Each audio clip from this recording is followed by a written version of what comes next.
नमस्कार मित्रांनो, मी नितीन पाटील आजच्या नवीन ब्लॉगमध्ये तुमच्या सर्वांचं स्वागत करतो. मित्रांनो, आजचा जो ब्लॉग आहे आपण हॉटेलमध्ये जेव्हा जातो तर हॉटेलमध्ये आपण व्हेज खावावं की नॉन व्हेज या गोष्टीवरती आज नवीन ब्लॉग बनवतो आहे.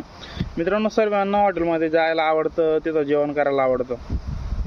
पण मुद्दा येतो की आपण जेव्हा विचार करतो की हॉटेलमध्ये आपण व्हेज खावावं की नॉन व्हेज, तर तुम्हाला मी सांगतो, आता खूप लोक व्हेजिटेरियन आहे किंवा बाकी नाही, तर जास्त करून लोक हॉटेलमध्ये जाऊन नॉनव्हेज ऑर्डर, जे नॉनव्हेज खात असतात ते नॉनव्हेज ऑर्डर करतात. पण नॉनव्हेजमध्ये काय खायचं मी तुम्हाला हे सांगणार आहे. मित्रांनो, नॉनव्हेजमध्ये जर जी हॉटेलची सेलिंग चांगली असेल तर ते हॉटेलमध्ये चिकन खा, मटण खा.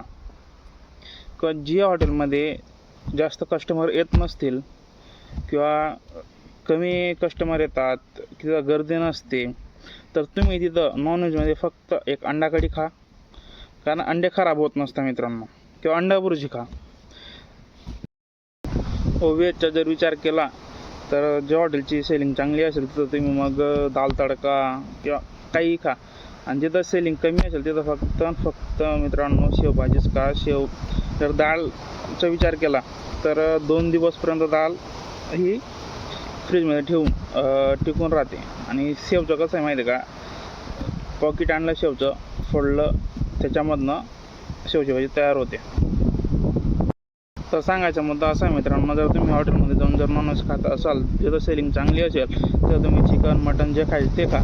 जिथं सेलिंग कमी असेल, जिथं गर्दी राहत नाही, तिथं तुम्ही फक्त अंडा कढी किंवा अंडा बुर्जी खा किंवा बोंबील खा. आणि व्हेजमध्ये फक्त तुम्ही शेवभाजीच खा. जिथं सेलिंग चांगली असेल तिथं तुम्ही काहीही खाऊ शकता. मित्रांनो, जर तुम्हाला हा व्हिडिओ आवडला असेल तर लाईक करा, सबस्क्राईब करा आणि कमेंट नक्की करा मित्रांनो.